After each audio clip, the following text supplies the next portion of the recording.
जय हिंद साथियों, यूपीएससी हिंदी में मैं सत्यप्रकाश आप सभी का हार्दिक स्वागत करता हूं। आज ये जो वीडियो है ये बहुत ही महत्वपूर्ण होने वाला है। जो लोग इस बार का न केवल इस बार का प्रीलिम्स दे रहे हैं बल्कि अगली बार भी 2026 वाली प्रीलिम्स देंगे, 27 में देंगे, जब भी देंगे, यूपीएससी की प्रीलिम्स में कुछ खास ऐसी टेक्निक्स, कुछ खास ऐसी तकनीक जिसका हम लोग प्रयोग करें तो हम लोग के मिनिमम 10 प्लस प्रश्न यहाँ पे आपके मिनिमम 10 प्लस प्रश्न, और आप बताइएगा एक बार इन सारी चीज़ों को अप्लाई करके, ठीक है। और बार बार गौरव सर ने इसको कई सारे वीडियोस में बनाया था, तो मैंने सोचा कि क्यों ना इसको एक पूरा समअप करके एक वीडियो में लेकर के चला जाए। तो गौरव सर के स्वर्णिम नियम, golden rule of Gaurav sir, इसका अगर आप ध्यान रखेंगे तो 2 पार्ट्स में ये आने वाला है। आज एक पार्ट कर लेंगे जिसमें हम लोग निगेटिव रूल्स को देखेंगे, नेक्स्ट वाले पार्ट में हम लोग पॉजिटिव रूल्स को देखेंगे। बात करें अगर इस टेक्निक्स की तो हुआ ये था कि हम लोग जैसे पीवाईक्यू पे हम लोग की मतलब यूपीएससी हिंदी की पीवाईक्यू पे सॉल्व आ रही है, ठीक है। तो हम लोगों ने उसमें जब गौरव सर अभी ट्रेनिंग पे नहीं गए थे तो हम लोग डिस्कस करते थे। तो पीवाईक्यू सॉल्व करने के बाद गौरव सर कुछ ऐसी टेक्निक्स उसमें भिड़ाते थे जिसमें पता चलता था कि यार ये तो प्रश्न मुझे नहीं आता है, तब भी ये सही हो जा रहा है, ठीक है। ध्यान रखिएगा, ये केवल आपके इस टेक्निक्स के भरोसे ही आपकी चीज़ें नहीं सही होंगी। इसके लिए आपको पहले से पढ़ाई किया होना चाहिए, आप पीवाईक्यू पे बहुत अच्छे तरीके से मेहनत किए होने चाहिए, ठीक है। पीवाईक्यू पे मेहनत किए होने का मतलब कि प्रीवियस ईयर क्वेश्चंस न केवल फैक्ट के साथ, न केवल डेटा के साथ, बल्कि वो क्या स्टेटमेंट यूपीएससी किस स्टेटमेंट को सही मान रहा है। जैसे आज यूपीएससी ने आंसर की जारी किया तो उसने जो वाला कथन था कि प्रधानमंत्री के बिहाफ पर फाइनेंस मिनिस्टर एक फाइनेंशियल स्टेटमेंट रखते हैं या वार्षिक वित्तीय, ऐसा कुछ स्टेटमेंट था, उसको यूपीएससी ने क्या किया, सही मान लिया, ठीक है। तो किन स्टेटमेंट को सही मान रहा है उस हिसाब से अपने माइंडसेट पे काम करना है। तो ध्यान रखिएगा, ये केवल इसमें गौरव सर के जो स्वर्णिम रूल है इसमें मैं डिस्क्लेमर दे रहा हूँ। पहली चीज तो ये है कि आपकी पढ़ाई, आपका पूर्व ज्ञान आपके पास होना आवश्यक है। आपने चीजों को सही से पढ़ रखा हो, चीजों के कॉन्सेप्ट आपके पास अच्छे से हो, ठीक है। दूसरा, पीवाईक्यू का आप बहुत अच्छे से एनालिसिस आपने किया हो, प्रीवियस ईयर क्वेश्चंस न केवल डेटा और फैक्ट के साथ बल्कि उसके स्टेटमेंट के साथ भी। और तीसरा, मॉक, ठीक है। आप कम से कम 30 के प्लस मॉक आपने यूपीएससी के पैटर्न, इधर उधर वाला एरू गैरू नत्थु खैरी वाला नहीं। यूपीएससी हिंदी जैसे मॉक टेस्ट कराती है तो हम लोग क्या करते हैं, जियो scientist, UPSC, CDS, NDA, CAPF, जितने भी यूपीएससी के अदर एग्जामिनेशन होते हैं तभी से हम लोग ले आते हैं। तभी हर जगह से हम लोग क्या करते हैं, क्वेश्चन उठा करके रखते हैं अपने मॉक में। लगभग आपको 20 से 30% क्वेश्चन प्रीवियस ईयर मिलेगा। तो प्रीवियस ईयर क्वेश्चन ना केवल फैक्ट और प्रश्न के लिए बल्कि हम लोग भाषा पे पकड़ के लिए, ठीक है, लैंग्वेज समझने के लिए हम लोग इसको लेकर के आते हैं। दूसरा डिस्क्लेमर ये है कि इसमें ये आपको तब यूज करना है जब आपके पास कोई पूर्व ज्ञान ना हो, आपको उस कथन के बारे में बहुत सटीकता के साथ नहीं पता हो, केवल या तो नाम सुन रखा हो या तो मतलब धुंधला धुंधला पता हो, ठीक है। साथ ही साथ ये 100% नहीं वर्क करेगा, ठीक है। लेकिन अगर आप इस टेक्निक्स को फॉलो करते हो, इस टेक्निक्स को यूज करते हो, प्रीवियस ईयर क्वेश्चन सॉल्व करने के बाद, यूपीएससी के मॉक लगाने के बाद, तो आपका मिनिमम, मतलब अब तक जितने लोगों को मैंने ये सजेशन दिया था, मिनिमम 60% और मैक्सिमम अभी 90-95% ये क्वेश्चन लोग सही, यानी कि 60 से 90 के बीच में आपका आंकड़ा रहने वाला है। ऐसे सीधे समझ लो कि अगर आपने 30 क्वेश्चंस में अगर आपने तुक्का मारा तो 3 छक्के 18 प्रश्न आपके सही हो जाएंगे, ठीक है। सॉरी, 18% लिख दिया, 18 प्रश्न आपके सही हो जाएंगे और 12 प्रश्न आपके गलत हो जाएंगे। तब भी आप पॉजिटिव में रहोगे, बहुत ज्यादा पॉजिटिव में रहोगे। 12 प्रश्न गलत हो रहा है तो इसका मतलब सीधे 4 क्वेश्चन का घट गया और इसमें से 14, तो 14 दूनी 28 नंबर आपके ऐसे बढ़ जाएंगे। तो और 90% सही होगा तब तो मतलब पूछना ही नहीं है, ठीक है।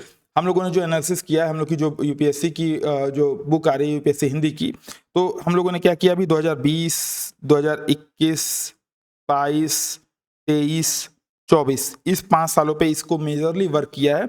2020 में लगभग 40 प्रश्न आए थे और 30 प्लस प्रश्न में, मतलब 40 प्रश्न इस जो मैं रूल बताने जा रहा हूँ इन रूल से रिलेटेड थे और 30 प्लस प्रश्न में आपके बेसिक नॉलेज, पीवाईक्यू और यूपीएससी हिंदी जैसा मॉक टेस्ट अगर आप लगाते हो, क्योंकि हम लोग चूंकि हमारे मॉक टेस्ट में पीवाईक्यू को वरीयता मिलती है तो हम लोग लैंग्वेज पे काम करते हैं। तो अगर ऐसा कुछ आप करते हो तो 40 प्रश्न में 30 प्रश्न आप इसमें से सही कर ले जाओगे आराम से। 30 प्रश्न ऐसे थे जिसमें ये टेक्निक्स लग रही थी 40 प्रश्न में से, तो आराम से आपका 75%। 2021 में भी लगभग 30 प्रश्न आए थे और 22 के लगभग 22 प्लस प्रश्नों में ये टेक्निक्स काम कर रही थी। 2022 में 42 प्रश्न आए थे ऐसे और लगभग 30 प्लस प्रश्न में इसमें भी ये टेक्निक्स काम कर रही थी। 2023 में 48 प्रश्न आए थे और लगभग 40 प्लस प्रश्न में आपकी ये टेक्निक्स काम कर रही थी। 2023 जो मोस्ट अनप्रेडिक्टेबल पेपर था उसमें ये टेक्निक्स बहुत अच्छे से काम किया था।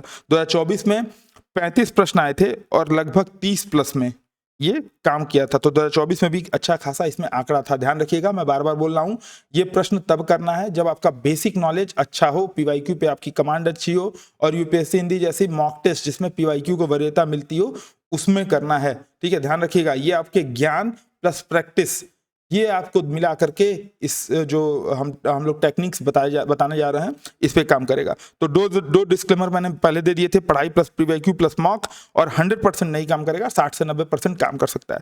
तीसरा डिस्क्लेमर है, इसको लागू करने के दौरान, क्योंकि अभी हम लोगों ने मॉक टेस्ट यहाँ पे गोरखपुर में और हर जगह पे ऑनलाइन और गोरखपुर में ऑफलाइन मॉक टेस्ट कराया था। जितने बच्चे आए थे मैंने 2-3 क्वेश्चन उसमें जानबूझ करके ऐसे रखे थे ट्रिक्स वाले, देखता हूं उस पर काम करते हैं कि नहीं। और वो गलती क्यों हुए थे? क्योंकि प्रश्न को ध्यान से पढ़ा नहीं गया था। ध्यान रखिएगा, तो ये डिस्क्लेमर नंबर 3 कि प्रश्न को आपको ध्यान से पढ़ना है। प्रश्न जो है ध्यान से नहीं पढ़ेंगे ठीक है, केयरफुली अगर आप रीड नहीं करेंगे तो फिर आप गलती करेंगे। और प्रश्न पढ़ते समय उस पर अंडरलाइन करना, उसको सर्किल करना, ठीक है, ये वाली चीजें आपको प्रैक्टिस करनी पड़ेगी। यानी कि ऐसे समझिए, सबसे पहले क्या काम आएगा? आपका ज्ञान, उसके बाद आपका तर्क, और अंत में आपकी ये टेक्निक। इसको मिला करके आप एक बढ़िया नंबर कर सकते हो। चलते हैं पहले रूल पे। पहला रूल है अति सर्वत्र वर्जयेत, यानी कि अधिकता बुरी है। किसी भी चीज की अधिकता हमारे यहाँ है बुरी मानी जाती है। तो पहला रूल है कि अगर किसी प्रश्न में आपको नहीं पता हो तब एक्सट्रीम स्टेटमेंट जो है वो रॉन्ग होगा। एक्सट्रीम स्टेटमेंट यानी कि अति वाला कथन, अतिवाद वाला कथन, कोई भी कथन जिसमें पूर्णता हो या जिसमें अति को दर्शाता हो, तो ऐसा कथन रॉन्ग होगा। अब उस कथन में क्या होगा? हमेशा होगा कि ऐसा कुछ हमेशा होता आया है। ठीक है, सभी कीवर्ड्स होंगे। ठीक है, कोई नहीं, नन ऑफ द नन आएगा। ठीक है, इसमें आएगा मैंडेटरी, अनिवार्य है, ऐसा किया जाना अनिवार्य है। बाइंडिंग, बाध्यकारी है। ठीक है, ऐसा कुछ बाध्यकारी। और जितने भी रूल हैं सब आप देखें, मैं एक एक दो क्वेश्चन पे प्रैक्टिस भी कराऊंगा, और इनके रूल्स जो हैं वो आप देखेंगे कि मल्टीपल जगहों पे भी अप्लाई होंगे। ठीक है, मतलब ऐसा नहीं कि एक रूल एक ही प्रश्न में लगेगा, कई सारे प्रश्न रूल मिलकर के एक प्रश्न को सॉल्व करने में आपको हेल्प करेंगे। तो पूरा ट्रिक जरूर देख कर जाइएगा। तो हमेशा उसमें होगा ऑलवेज, ऑल, नन, कोई नहीं या कोई, अनिवार्य, ठीक है, मैंडेटरी, बाध्यकारी, बाइंडिंग, ठीक है, कभी नहीं, नेवर, है ना, अनलिमिटेड, असीमित, ठीक है, अनलिमिटेड, असीमित, ठीक है, डज नॉट मतलब नहीं, हिंदी में नहीं, इंग्लिश में DOES, डज नॉट, ठीक है, नहीं, है ना, नो, इसका भी मतलब नहीं, ठीक है, ओनली, केवल।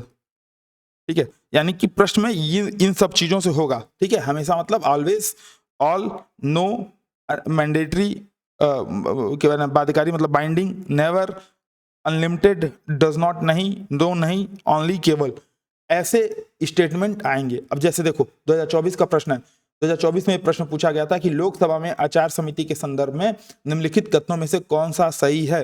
विच one of the following statement about the ethics committee in the Lok Sabha are correct? तो जब हम प्रश्न सॉल्व करेंगे तो क्या करेंगे?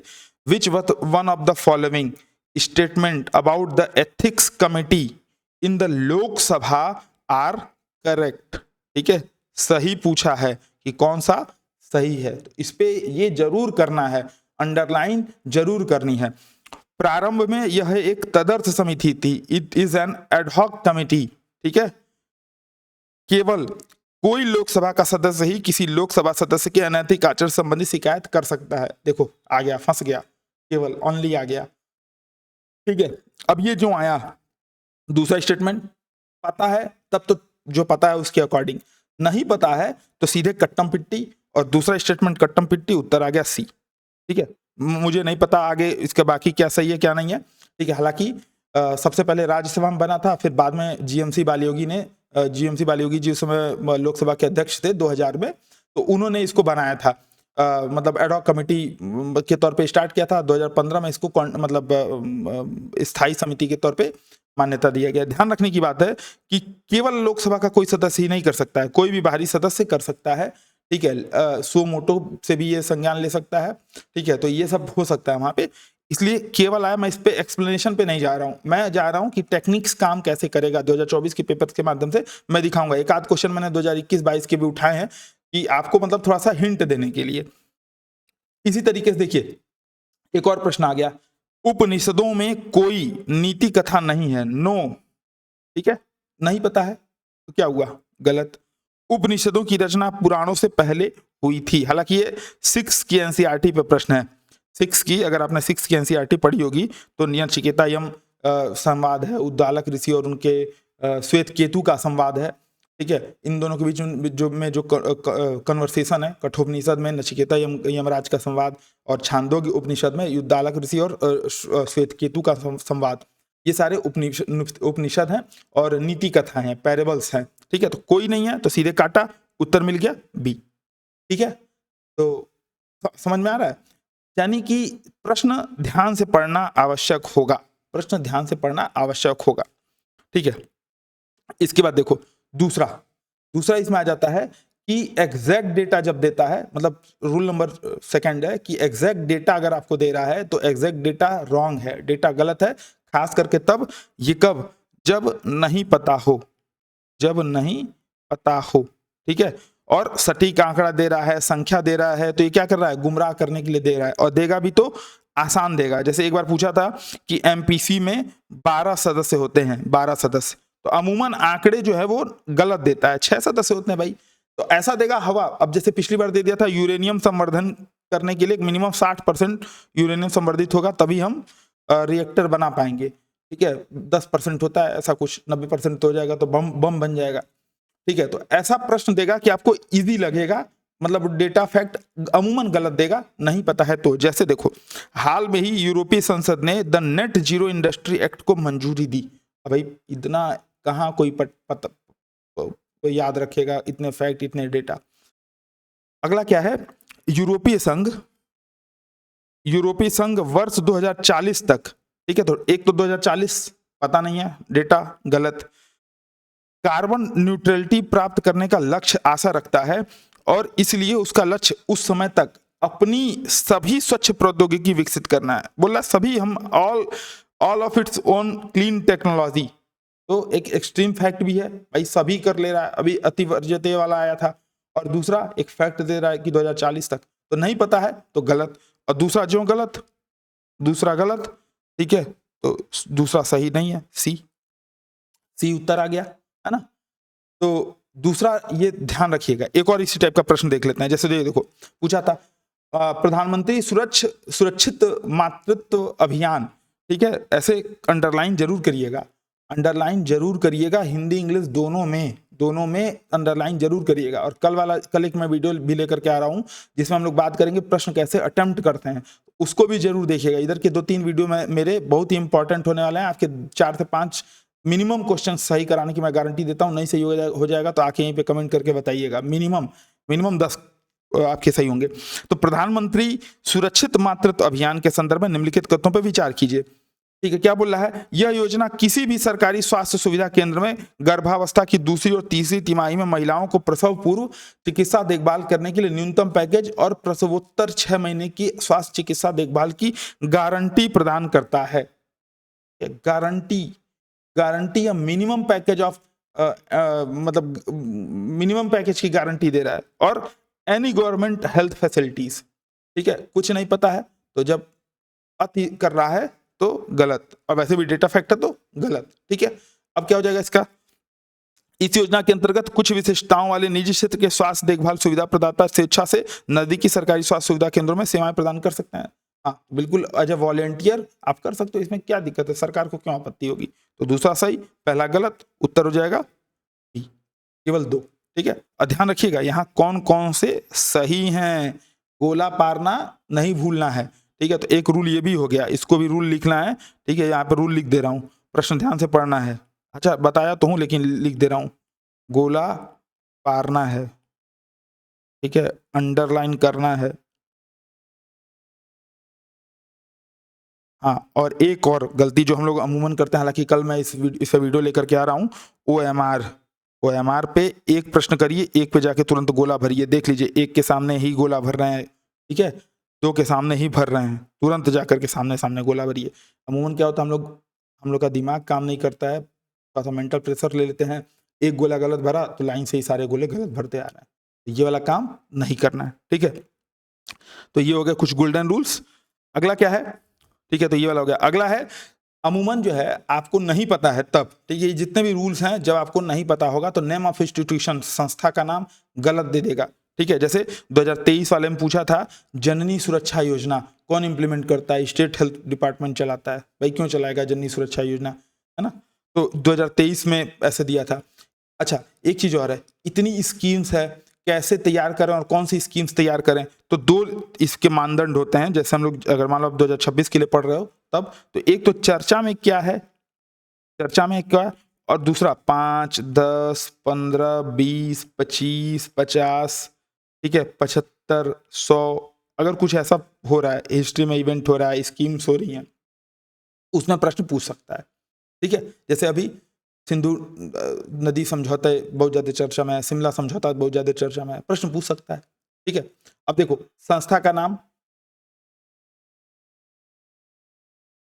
या इसकी कार्यान्वयन एजेंसी, ठीक है, ये नाम जो है आपका गलत दे देगा। जैसे पहला अंतरराष्ट्रीय संस्था का नाम दे रहा है तो गलत हो सकता है, संवैधानिक निकाय का कोई नाम दे रहा है, जैसे देखो एक दिया स्टेटमेंट, वह राज्य का राज्यपाल है जो उस राज्य के किसी समुदाय को अनुसूचित जनजाति के रूप में मान्यता देता है और घोषित करता है। It is the governor of state, ठीक है, भाई ऐसा हो सकता है, गवर्नर ऑफ स्टेट करेगा, अनुसूचित जनजाति के रूप में कौन करता है, केंद्र करता है। पता है तो अच्छी बात है, नहीं पता है तो राज्य का राज्यपाल करेगा नहीं, गलत। किसी राज्य में अनुसूचित जनजाति के रूप में घोषित किसी समुदाय के लिए यह आवश्यक नहीं कि दूसरे राज्य में भी हो, बिल्कुल सही बात है। यूपी की अगर कोई थारू जनजाति है तो हो सकता है वो कर्नाटक में ना हो, उसको अनुसूचित जनजाति का दर्जा यहीं पे मिला है। और सुप्रीम कोर्ट की रूलिंग भी है कि अनुसूचित जाति और अनुसूचित जनजाति, अगर आप एरिया चेंज करते हो, अगर आप रिलीजन चेंज करते हो, जैसे आप हिंदू धर्म के हो, आपने इस्लाम स्वीकार कर लिया, तो आपको अनुसूचित जनजाति का दर्जा नहीं मिलेगा, ठीक है। तो क्या है, ये गलत है, ठीक है, ध्यान रखिएगा, है ना। ऐसे ही देखिए एक और आया था, कार्यान्वयन एजेंसी का नाम गलत, ठीक है। वाटर क्रेडिट के संदर्भ में निम्नलिखित कथनों पर विचार कीजिए। 2021 का प्रश्न था, सेट 1 का 14वां प्रश्न, ठीक है, 2021 में सेट 1 का 14वां प्रश्न। यह जल स्वच्छता के क्षेत्र में कार्य करने के लिए सूक्ष्म वित्त साधनों के टूल्स को लागू करता है। यह एक वैश्विक पहल है जिसे विश्व स्वास्थ्य संगठन और विश्व बैंक के तत्वाधान में प्रारंभ किया गया, गलत हो गया, ठीक है, सीधे उत्तर विश्व बैंक नहीं था, कमेंट करके बताइए कौन था, ठीक है, ये आप लोग के लिए ठीक है। तो विश्व बैंक नहीं था, कमेंट करके बताना है कौन था, सीधे विश्व बैंक ने नहीं किया, पहला गलत हो गया, उत्तर आ गया। तो अमूमन हमको ये ध्यान रखना है। दूसरा, आजकल लोग राजनीति में संविधान के नाम पर खेल रहे हैं, यूपीएससी भी संविधान के नाम पर खेलता है, ठीक है। तो in the name of constitution UPSC will play well played voice. तो ये एक पॉलिटी का रूल आप समझ लीजिए, अमूमन वो संविधान के नाम पर खेलेगा। जैसे कई ऐसे स्टेटमेंट आते हैं, प्रश्न जैसे एग्जैक्ट नहीं मिल रहे थे तो मैं इसे, लेकिन मतलब हैं, आप जब पीवाईक्यू सॉल्व करिएगा तो आएगा। जैसे उसमें आएगा लाभ का पद, ऑफिस ऑफ प्रॉफिट, लाभ का पद, संसदीय विशेषाधिकार, संसदीय विशेषाधिकार, ठीक है, पहला संसदीय विशेषाधिकार ये आ जाएगा। न्यायिक समीक्षा, न्यायिक समीक्षा, अल्पसंख्यक, अल्पसंख्यक, ठीक है, मूल ढांचा, ऐसा कुछ देगा कि संविधान में या भारत के संविधान के अनुसार, या भारत का संविधान लाभ के पद को परिभाषित करता है। Define the office of profit, define the parliamentary privilege, define the minorities, define the basic structure, define the judicial review. ऐसा बोलेगा कि संविधान के नाम पर, कि संविधान ये डिफाइन करता है। तो अमूमन ये स्टेटमेंट नहीं पता है तो गलत होंगे। इसमें कई सारे टर्म्स प्रयोग करता है, according to the constitution, constitution of India defines following state, मतलब defines office of profit, constitution of क्या नाम है एग्जेम्प्टेड, ऐसे कर कुछ, मतलब कहने का मतलब है कॉन्स्टिट्यूशन के नाम पे खेलेगा। अब जैसे ये प्रश्न है कि भारत का महान्यायवादी और भारत का सॉलिसिटर जनरल ही भारत सरकार के एकमात्र अधिकारी हैं जिन्हें भारत की संसद में बैठकों में भाग लेने की अनुमति है। एक्सट्रीम स्टेटमेंट भी है और हिल रहा है। ठीक है, दूसरा क्या है, भारत के संविधान के अनुसार भारत का महान्यायवादी अपना त्यागपत्र दे देता। भाई संविधान में इतना कहाँ, नहीं नहीं नहीं भाई ये तो बेईमानी है, सीधे गलत। ठीक है, तो दोनों गलत, डी उत्तर हो गया, सही पूछा है। ठीक है, तो लाभ मतलब कुछ भी ऐसा स्टेटमेंट दे कि भारत के संविधान के अनुसार, नहीं पता है तो वो गलत है। संविधान में इतना डिफिनीशन वगैरह नहीं मिलता है। अगला एक है कि जैसे मान लो कई बार ऐसा होता है नन ऑफ द अबव पे आप, जैसे आपने एलिमिनेशन किया, ठीक है, एलिमिनेशन आप कर रहे हो और एलिमिनेशन करते करते आपको नन ऑफ द अबव और नोटा, जो नन ऑफ द अबव, ठीक है, नोटा वाला विकल्प है और केवल एक है, केवल दो है, केवल तीन है, ये सब है। तो अमूमन जब आपको नोटा या किसी अन्य विकल्प में 50-50 है, जैसे आपको केवल एक मारे या नोटा मारे, केवल दो मारे या नोटा मारे, केवल तीन मारे या नोटा मारे, तो नोटा नहीं चुनना चाहिए। ठीक है, या हमको ऐसा करना, वो रब ने बना दी जोड़ी वाला कॉन्सेप्ट है ना, कि विचित्र जोड़ी बनाइए जिसके साथ आप जा सकते हैं। ठीक है, जैसे एक नीचे देखिए प्रश्न है, पूछा है निम्नलिखित पर विचार कीजिए, काजू, पपीता, रक्त चंदन, केसू, पपाया, रेड सेंडर्स, कितने वृक्ष वास्तव में भारत के देशीय हैं? ठीक है, एक्चुअली नेटिव टू इंडिया। और इस पे एक और अभी हम लोग आएंगे, प्रजातियों वाले पे अमूमन गलत देता है, प्रजाति वाले पर अमूमन वो गलत देता है। ठीक है, तो अब इसमें क्या है, कितने हैं यहाँ पर, तो अब देखो, या तो इसमें क्या रूल कर सकते हैं कि पहला तो चीज ये है कि इसमें हमको रक्त चंदन और ये सब चीजें पता है, लाल चंदन, रेड थंडर्स, ये दक्षिण भारत में स्थानिक हैं और खेती होती है, ये वेल नोन फैक्ट है। ठीक है, लेकिन अब हमको इसमें क्या करना है, पहली चीज तो ये है कि इसमें नोटा नहीं होगा, ये कंफर्म हो गया। ठीक है, नोटा के साथ नहीं जाएंगे। दूसरा आपको ये ध्यान देना है कि किसमें विचित्र जोड़ी बन सकते हैं, काजू, पपीता, अगर आपने तोड़ा होगा तो काजू से भी दूध निकलता है और पपीता से भी दूध निकलता है। इसके कट करने पे जहाँ फल उगता है तो दोनों के काटने से कुछ चिपचिपा लिसलिसा सा मिल्क टाइप सब्सटेंसेस वहाँ से रिलीज होते हैं। तो विचित्र जोड़ी बनी और विचित्र जोड़ी ने इन दोनों को काट दिया, तो केवल एक उत्तर आ जाएगा आपका। ठीक है, जैसे एक विचित्र जोड़ी वाला ये भी है, जैसे आपने पूछा है कि गौतम बुद्ध को सामान्यतः निम्नलिखित में से किस उपनामों से जाना जाता था, generally which of the following epithets, तो नायपुत्र, शाक्य मुनि, तथागत, नाम सुना हुआ है, शाक्य मुनि, तथागत नाम सुना हुआ है, इसको हटा देंगे। रब ने बना दी जोड़ी तो 2 और 3 बना दी जोड़ी। ठीक है, समझ रहे हैं, थोड़ा सा इस पे पीवाईक्यू पे आपको फोकस करना पड़ेगा।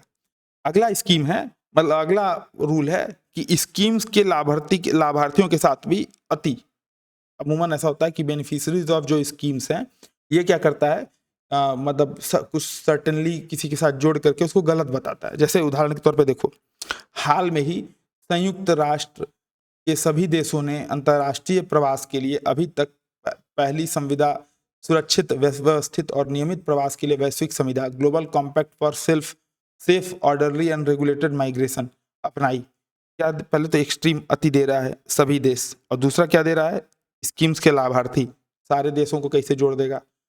ठीक है, नहीं, गलत। दूसरा बाइंडिंग, गलत। अति वाला है ये भी पहले वाले रूल से भी जुड़ेगा और ये एक नया टाइप का भी है स्कीम्स के लाभार्थी के तौर पे। ठीक है, तो और फिर क्या है, जीसीएम अपने उद्देश्यों और प्रतिबद्धताओं के अंतर्गत आंतरिक प्रवास या आंतरिक रूप से विस्थापित लोगों के लिए भी कार्य करता है। भाई किसी देश के आंतरिक रूप से प्रवास और आंतरिक विस्थापित क्यों करेगा, एक्सट्रीम स्टेटमेंट है, कट करो। कौन कौन से सही है, कोई नहीं सही है। ठीक है, तो ये बहुत ही इंपॉर्टेंट हो जाता है। अगला रूल है, कई बार क्या करता है वो परिभाषा, फैक्ट, ये उल्टा दे देगा। ठीक है, परिभाषा या फैक्ट को उल्टा दे देगा, या उसमें एक ट्रेंड दिखाएगा कि ये सतत है, ये निरंतर है, ये स्थित है, कॉन्टिन्यूअस ग्रोथ दिख रही है भारत के जीडीपी में, या भारत ने पिछले 5 साल में कॉन्टिन्यूअस प्रगति की है, जीडीपी ग्रोथ हर लगातार बढ़ रहा है पिछले 5 साल में, पिछले 5 साल में लगातार राजकोषीय घाटा कम रहा है, ऐसा कुछ करके स्टेटमेंट दे देगा। नहीं पता है तो गलत है, पता है तो ठीक है, नहीं पता है तो वो गलत है। जैसे अब देखो, फैक्ट या परिभाषा उल्टा कर देना, एक ये भी है, और ये वाला सतत वाला अगर देखता हूँ कोई मिलता है तो नेक्स्ट वाले वीडियोस में ले भी आऊंगा। जैसे पार्थिव विकिरण, जो atmosphere is heated more by incoming solar radiation then the terrestrial radiation, यानी कि पार्थिव विकिरण की तुलना में आगामी सौर विकिरण से वायुमंडल अधिक गर्म होता है। ठीक है, और सीधा भाई उल्टा दे दिया है, उल्टा बोल रहा है। ठीक है, तो पहला गलत दूसरा सही, उत्तर आ गया। ले दही, पहला गलत दूसरा सही, ले दही। ठीक है, तीसरा मतलब अगला रूल है समकालीन में घालमेल। अमूमन ऐसा होता है कि जो है बोलेगा कि फलाने व्यक्ति फलाने के साथ जो है कंटेम्पररी देखे गए या पाए गए, तो अमूमन वो गलत रहता है। ठीक है, यानी कि दो इंडिविजुअल में, दो इवेंट्स में, दो एंटिटी बोलेगा कि लाल पांडा और क्या बोलते हैं सारस क्रेन एक साथ पाए जाते हैं, तो अमूमन ऐसा मतलब घालमेल देखने को आपको मिलेगा। ठीक है, जैसे देखो संत निम्बार्क और निम्बार्क अकबर के समकालीन थे। ठीक है, संत कबीर शेख अहमद सर हिंदी से अत्यधिक प्रभावित थे। ठीक है, गलत है ना, तो डी उत्तर। तो अमूमन आपको अगर ये पता है तो ठीक है, नहीं पता है तो गलत। ठीक है, अगला क्या है स्थानिकता में गलती। ठीक है, जैसे नेटिव्स हैं तो स्थानिकता में अमूमन गलती देगा, जो नेटिव स्टेटमेंट है वो गलत होगा। जैसे देखो एक प्रश्न पूछा था कि देश और अपने प्राकृतिक आवास में पाए जाने वाला जंतु, तो Brazil, indri, Indonesia, elk, Madagascar, बोनाबो।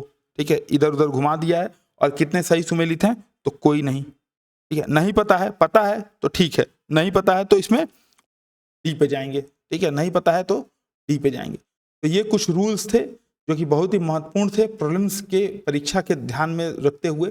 ध्यान रखिएगा, मैं बार बार इसमें आपको आगाह कर दे रहा हूँ, जो हम लोगों ने शुरू में स्टार्टिंग करते समय पहले तो ये वीडियो पूरा देखिएगा, थोड़ी सी प्रैक्टिस करिएगा। केवल इस ट्रिक्स के भरोसे आप नहीं जा सकते, पढ़ाई इसके लिए आवश्यक है, PYQ का सही से उसका एनालिसिस आवश्यक है, मॉक लगाए होने चाहिए, तब आप इस पर ज़्यादा से काम कर पाओगे, क्योंकि पहले से जब आप इसको यूज करोगे तब ये आपको फायदा में रहेगा। हाँ, जो लोग UPSC हिंदी के टेस्ट सीरीज के साथ जुड़े थे वो नो डाउट अगर प्रैक्टिस किए होंगे तो उनको वहाँ पे वो दिखा भी होगा, ये चीज़ें वहाँ पे दिखती भी होंगी। ठीक है, ये 2-4-5 दिन में और प्रैक्टिस कर लेंगे। अब केवल और केवल PYQ करिए। ठीक है, अब ये असली समय है कि केवल और केवल आप विशुद्ध रूप से PYQ करिए, चाहे बात CSAT की करें चाहे बात इसमें करें। दूसरी चीज, परीक्षा हाल में जैसे अंतिम में मैं सोचा था इस पर एक अलग से वीडियो बनाऊंगा, लेकिन बना भी दूंगा, लेकिन अंतिम में कुछ जो छोटी छोटी मगर मोटी बातें, शक्तिमान हम लोग देखते थे ना, तो छोटी छोटी बातें ये परीक्षा हाल से पहले की, परीक्षा हाल के समय की। ठीक है, परीक्षा हाल में ये थोड़ा सा हम लोग बात कर लेते हैं, देख लो एक बार, सुन लो।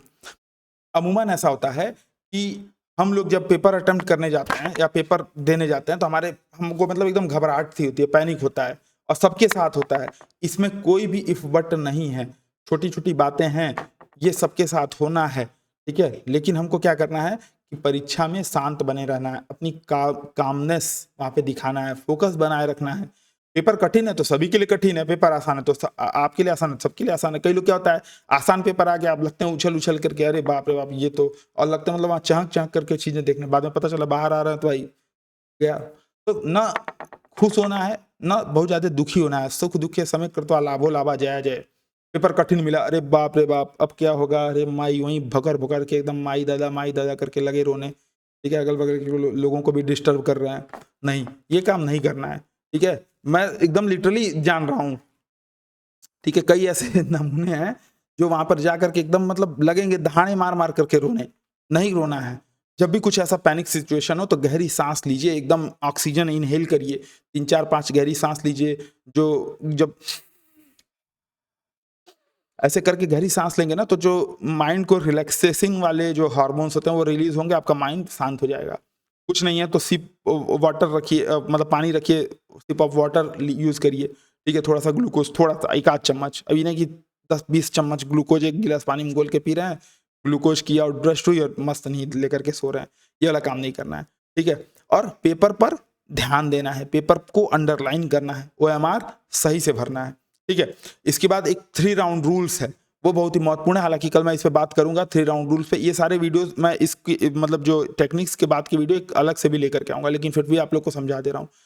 जैसे 3 अटेम्प्ट हम लोग जरूर करेंगे, 100% पहले अटेम्प्ट में 100% वाले क्वेश्चन, यानी कि ऐसे प्रश्न 3 राउंड रूल, ठीक है, 3RR, ठीक है। तो फर्स्ट अटेम्प्ट में आप उसको करिए जिसमें आपको 100% श्योरिटी हो कि हाँ 100 ये क्वेश्चन मेरा गलत हो ही नहीं सकता। दूसरे वाले में करिए जो कम से कम 2 विकल्प आपके एलिमिनेट हो रहे हों, ठीक है। और अगर इन दोनों को मिला करके आप 80+ सही कर ले रहे हैं तब मेरे हिसाब से अटेम्प्ट मत करिए।